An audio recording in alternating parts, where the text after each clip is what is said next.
मेहंदी से वापस आए हैं तो रास्ते में खड़ा हुआ था गन लेके। उसने मुझे थप्पड़ मारा है तो इसके ना कंधे पे उसने गन रख दी है। तो हमें अंदर ले गया, उसने हमें मारा पहले। फिर उसने लड़कों को फ़ोन किए हैं, हमें शराब पिलाई है, मेडिसिन खिलाई है, इसको इंजेक्शन लगाया है मेरे सामने। फिर उसके बाद उसने हमारे साथ ज्यादती की है। मैं वज़ीर आला पंजाब, IG पंजाब और जो आला अफसरान हैं, इनसे मेरी अपील है कि हमको इंसाफ दिया जाए। हमारी वीडियो को लाइक करें, सब्सक्राइब करें, बेल आइकॉन क्लिक करें ताकि हमारी हर आने वाली वीडियो से बाखबर रह सकें।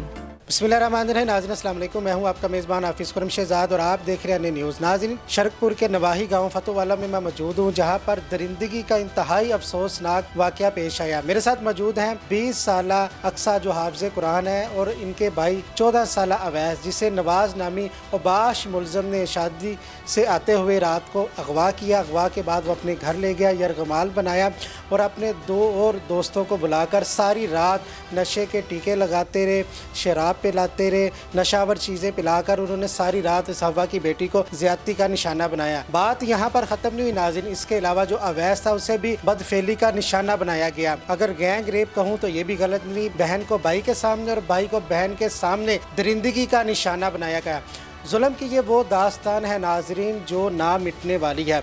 उसके बाद मुलज़म ने उल्टा इनके घर पर आकर फायरिंग की। अगर आपने किसी को बताया या पुलिस स्टेशन आपने इतला दी तो आपको जान से मार दिया जाएगा। अवैस और अक्सा मेरे साथ मौजूद है। ये जो जुल्म की दास्तान थी किस तरह रकम की गई, आइए आगे इनकी ज़बानी सुनते हैं। अवैस, क्या हाल है आपका? ठीक। अक्सा, आपका क्या हाल है? ठीक। उस रात क्या हुआ था जब आप मेहंदी से वापस आ रहे थे? उस रात हम मेहंदी से वापस आए हैं तो रास्ते में खड़ा हुआ था गन लेके। तो हमें कहता है इधर रुको, हम नहीं रुके, हम आगे थोड़ा सा बढ़े हैं तो उसने आगे से ना गन निकाल ली। तो उसने मुझे थप्पड़ मारा है तो इसके ना कंधे पे उसने गन रख दी है कि चुपचाप ना अंदर चलो नहीं तो मैंने इसको मार देना है। तो फिर वो हमें अंदर ले गया, उसने हमें मारा पहले।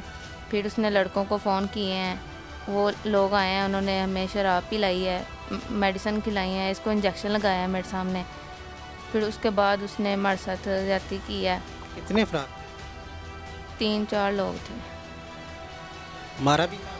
मारा भी था। उसके बाद क्या किया? आपको बांध दिया कि उन्होंने असले का इस्तेमाल? बांधा नहीं था, असला पकड़ा हुआ था, हमें हिलने नहीं थे देते। तुम्हारे सर के ऊपर ही बस असला लेके खड़े हुए थे। तो फिर बाद में कहते किसी को बताया ना तो हमने तुम्हें मार देना, तुम्हारे पूरे ख़ानदान को मार देना। आपको नशावर चीज़ पिलाएगी कि इंजेक्शन लगाया गया? हमें शराब पिलाई थी उसने और मेडिसिन खिलाई थी, दवाइयाँ थी पता नहीं कौन सी। वो इसको इंजेक्शन लगाए हैं बाजू में, 2-3 लगाए हैं। आपके सामने? जी, मेरे सामने लगाए हैं। ये इधर लगाए थे, ये इधर इस साइड पे, यहाँ पे। जब उन्होंने इंजेक्शन लगाए हैं तो क्या हालत थी भाई? बेहोश हो गया? हाँ जी, भाई बेहोश हो गया था, गिरे थे। हमें कुछ भी होश नहीं थी, कभी इधर गिरे थे कभी उधर। वो हमें लेटने में नहीं था दे रहा, बैठने में था दे रहा। वो गन लेके हमारे सर के ऊपर खड़ा हुआ था। तो उसके बाद पता नहीं कौन कौन आया कौन नहीं आया। बाकी हमारे सामने उसने 2-3 लड़कों को फ़ोन किए थे। आपको होश कब? हमें सुबह 8:30 के करीब होश आई है। तो हमने मोबाइल ढूंढा है अपना, तो वो हमने कॉल किया भाई को। जब आपको होश आई है तो तब वो नवाज नामी जो मुलजिम था वो किधर था? वो उधर ही था, वो उस टाइम शायद लेटा हुआ था शायद। तो जल्दी से हमने घर में कांटेक्ट किया बाबा से, भाई से। तो इनके पास हमारी लोकेशन आ गई थी, तो उसके घर की ना वो थोड़ा सा दिखाया था इसने। तो वो फिर बाबा लोग घर पे आए थे, उन्होंने दरवाज़ा खोला, बाबा ने, कुंडी लगी हुई थी, इसने भाग के दरवाज़ा खोला। तो फिर बाबा लोगों ने हमें घर से निकाला था। अच्छा वैसे मुझे ये बताइए कि जब आपको इंजेक्शन लगा रहे थे क्या गुफ्तगू कर रहे थे आपसे, क्या बातें हुई? कोई भी नहीं, कोई गल नहीं की है। कोई बात नहीं की? आपने पूछा नहीं इस तरह क्यों कर रहे हैं हमारे साथ? वो बोलने ही नहीं थे दे रहे। मैं मारा था आपको? मेरे तो हाथ भी काटा है उसने, ये हाथ भी काटा है। ये नाज़रीन देख सकती हैं, ये उसने हाथ भी काटा। क्या चीज़ उसने इस्तेमाल की? छुरी का इस्तेमाल किया है? शीशा, शीशे का इस्तेमाल किया। तो जब वो इस तरह कर रहा था, मुज़ाहमत कर रहे थे, तो क्या गुफ्तगू हो रही थी, वही मैं पूछ रहा हूँ। कुछ नहीं, वो बोलने नहीं था देता, कहता चुप कर जो नहीं तो मैंने मार देना, तुम लोगों की आवाज़ ना निकले। आपने पूछा नहीं कि ये क्यों हमारे ऊपर जुल्म कर? पता नहीं, उसने हमने पूछा है, उसने कुछ भी नहीं बताया। कुछ तो गुफ्तगू? नहीं, उसने कोई बात नहीं की हमारे से, बस मारता था। वो कहता था चुप कर, जो बोलना नहीं है, नहीं तो मैंने मार देना। तो जब आपके बाबा लोग आए उसके बाद क्या किया उसने? फायरिंग की है घर पे आके? जी, हम लोग वहाँ से निकल कर हम थाने गए हैं, ये फतूवाला चौकी में। दोनों बहन भाई हम बहुत घबराए हुए थे। तो बाबा लोग ये दरवाजे के पास आए हैं, घर आ गए, उससे कोई बात नहीं की। भाई जो है बड़ा, वो थोड़ा सा ना गुस्से हुआ था। तो उसके बाद वो हमारे दरवाजे के आगे आके बाबा को बड़े प्यार से समझाने लगा। तो फिर बाबा जो गुस्से में आ गए, तो फिर वो हमारे दरवाजे के आगे फायरिंग करके तो फिर वो चला गया था। थाने गए हैं, उन्होंने हमारी कोई बात नहीं सुनी, बल्कि उन्होंने हमें डांट के गालियाँ निकाल के वहाँ से निकाल दिया कि तुम लोग जाओ, पागल हो, पता नहीं कहाँ से आ गए। तो जब आपको सुबह होश आई तो आपने कमरे में क्या देखा? शराब थी, सिगरेट थे, आइस पड़ी हुई थी, क्या था? क्या कंडीशन थी कमरे की? सब कुछ बिखरा हुआ था, गिलास टूटे हुए थे, शराब की बोतल पड़ी हुई थी। और हमें इतनी भी नहीं होश थी कि हम सही से देखें। जो हमारे कपड़े सारे फटे हुए थे। तो सुबह हमने वैसे ही हमने अपना आप समेटा है वहाँ से, तो हम भाग निकले वहाँ से। जब ऐसे मेरे तो सुनने में ये भी आया कि आपको थोड़ी थोड़ी होश थी, आपने जब देखा कि मुलज़म वॉशरूम की तरफ जा रहा है तो आपने उस लम्हे का इंतज़ार करते फ़ौरन ही वहाँ से आप भागी हैं, फिर आके अपने बाहर शोर मचाया, ऐसा कुछ हुआ है? हाँ, फ़ोन किया था अबू ने वॉशरूम में जाके। तो अबू ने मैं फ़ोन किया, अबू फिर आए ने बाहर दरवाजे गए, फिर मैं अंदरों गेट खोलिया। आपके मोबाइल वहाँ पर मौजूद थे? मेरा मोबाइल नहीं था, आप ही का मोबाइल था, आप ही के मोबाइल से किया था मैंने। छुपा के मोबाइल में उसने पैंट में छुपा लिया था मोबाइल, छुपा के उसने कॉल की थी। तो उसको पता चल गया था इसने फ़ोन किया है। कह रहा था मैं, इसने किसको फ़ोन किया है, मैंने इसको मार देना है, क्यों किया है, किसको फ़ोन किया बताओ। अभी तक आपके साथ पुलिस ने कोई तावन नहीं किया, क्या अपील करना चाहेंगी आप? मैं यही चाहती हूँ कि उसको जल्द से जल्द पकड़ा जाए, उसको सज़ा दी जाए। अच्छा, अक्सर मुझे ये बताइएगा, इससे कबल भी कभी मुलज़म ने आपका रास्ता हो, आपको तंग किया हो? आज से 10-12 दिन पहले की बात है। तो इसने तंग किया था, तो भाई को भी पापा को भी इसने पकड़वा दिया था।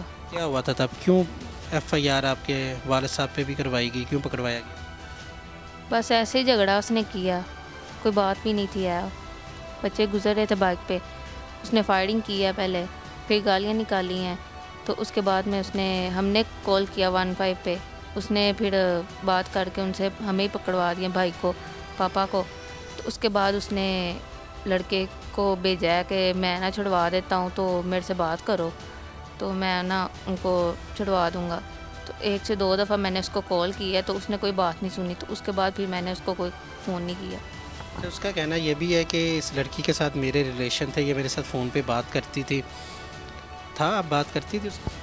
नहीं, ऐसी कोई बात नहीं है। मैं बता तो रही हूँ कि जब भाई लोग, पापा को उसने पकड़वाया था, तब उसने ये बोला था कि मुझे फ़ोन करना, तो मैं आपके बाबा को या भाई को ना छुड़वा दूँगा। तो 2 से 3 मैंने फ़ोन किए होंगे उसको, तरले मिन्नतें की हैं उसकी, तो उसने कोई बात नहीं सुनी हमारी। तो उसके बाद मैंने उसको नहीं फ़ोन किया, दोबारा नहीं फ़ोन किया उसको। समझती हैं उसी वजह से कि मसलन कि वो आपसे दोस्ती करना चाहता था, आपने इनकार किया, उस वजह से वो इस दरिंदगी तक ये नौबत पहुंची? जी हाँ, ऐसे ही है कुछ। नाज़रीन, अक्सा और अवैस हमारे साथ मौजूद थे, जिन दोनों बहन भाइयों को एक दूसरे के सामने दरिंदगी का निशाना बनाया गया। आइए जो मजलूम बाप है उसकी दास्तान भी सुनते हैं। जनाज़रीन, अक्सा के और अवैस के वालिद साहब हमारे साथ मौजूद हैं। बहुत ही अफसोसनाक वाक़या था, जितनी मजम्मत की जाए उतनी ही कम है। मुझे ये बताइएगा, जब आपको पता चला आपके ऊपर ये क़यामत टूटी है, फिर आप कानून का दरवाज़ा खटखटाया, आप थाने गए हैं, तो क्या रिस्पॉन्स मिला आपको? जब मेरे बच्चे घर पे नहीं आए तो सारी रात मैं परेशान रहा। मैंने बहुत कॉल की, मगर मेरी कॉल बच्चों ने अटेंड नहीं की। उसके बाद मैंने सुबह होने का इंतज़ार किया। सुबह जब वो दिन निकला तो मैंने देखा कि मेरे मोबाइल में बैलेंस नहीं है। मैंने बैलेंस के लिए दुकान पे, नज़दीक की दुकान है, वहाँ पे गया। इतने में मेरे छोटे बेटे का जो मोबाइल है वो घर पे है। हमारे मोबाइलों पे लोकेशन लगी हुई है, जहाँ पे जाते हैं हमारे बेटे, हमें इनकी खबर होती है कि हमारे बच्चे कहाँ पे हैं। जब वैस ने कॉल की तो मेरा बेटा घर पे था, मुझे टच चलाना नहीं आता, इसकी कुछ समझ नहीं है। उसने जब इस लोकेशन को देखा तो वो घर से यकदम भाग निकला। मैंने उसको रोका और पूछा क्या माजरा है। उसने कहा कि ये नवाज जो है इसने हमारे बहन भाई को इधर घर में कैद किया हुआ है, चलो मेरे साथ। जब हमने उनके घर के दरवाजे के करीब जाकर शोर मचाना शुरू किया तो बच्चों ने हमारी आवाज़ को महसूस किया। आवाज़ महसूस करने के बाद मेरा छोटा बच्चा मोहम्मद वैस, इसने दरवाज़ा खोला और बाहर की तरफ जब निकला लड़खड़ाते हुए गिरते हुए, पीछे मेरी बेटी थी जिसने बुरखा पहना हुआ थे, जो कपड़े थे वो फटे हुए थे। मैं ये माजरा देखकर मेरे पाँव तले ज़मीन निकल गई। मैं परेशान हो गया, मुझे कुछ खबर नहीं रही, कुछ समझ में नहीं आ रहा था मैं क्या करूं, थाने की तरफ जाऊं या बच्चों को अपना घर लेके जाऊं। बच्चों को पकड़ता था, बच्चे डगमगाते थे, गिरते थे, कुछ समझ में नहीं आया। बच्चे मेरे जब चौकी नज़दीक है फतू वाला, वहाँ पे गए, उन्होंने नशावर पागल ऐसे वैसे कह के वहाँ से बुरा भला बोल के निकाल दिया। क्या कहा चौकी वालों ने? चौकी वालों ने कहा कि ये नशावर है, ये पागल है, कुछ भी नहीं हो सकता। अब अपील क्या करेंगे आप, क्या इंसाफ मिलना चाहिए? मैं वज़ीर आला पंजाब, IG पंजाब और जो आला अफसरान हैं, जो उनसे मैं रिक्वेस्ट करता हूँ, अपील करता हूँ, हाथ जोड़ के मिन्नत करता हूँ, ये जो दरिंदगी है इसको दुनिया के सफ़ा हस्ती से मिटाया जाए। हम मुसलमान हैं तो मेरी ये गुजारिश है कि हम मुसलमानों पर रहम किया जाए और बड़े जो अफसरान हैं, हुक्मरान हैं, इनसे मेरी अपील है कि हमको इंसाफ दिया जाए। अगर ये कानून हमें इंसाफ नहीं देता तो हमारा इनकाउंटर कर दे, हमें जीने की तमन्ना नहीं है, हम बहुत बेआबरू हो चुके हैं। नाज़रीन, ये एक बाप का दर्द था, एक बाप ही दर्द महसूस कर सकते हैं। हमारे ज़राए की इत्तला के मुताबिक जो मुलज़िम नवाज़ है वो अभी भी सरेआम मसला लेकर घूम रहा है कि मसलन के जैसे कि कानून उसके घर की लोंडी है, वो कानून को कुछ समझता ही नहीं है। जब तक हम इस तरह के जो दरिंदे हैं इनको इबरत का निशान नहीं बनाएंगे तो इस तरह कई वाक़यात पेश होते रहेंगे। इस तरह कभी भी माशरे में इंसाफ का बोलबाला नहीं हो सकता। अब वज़ीर आला पंजाब और IG पंजाब की तरफ ये मज़लूम बाप की नज़रें हैं कि कब वो कानून के कटहरे में इन लोगों को लेके आते हैं और इन्हें इंसाफ फराहम करते हैं। इसी के साथ अपने मेज़बान हाफिज़ खुर्रम शहज़ाद को दीजिएगा इजाज़त। अल्लाह निगहबान।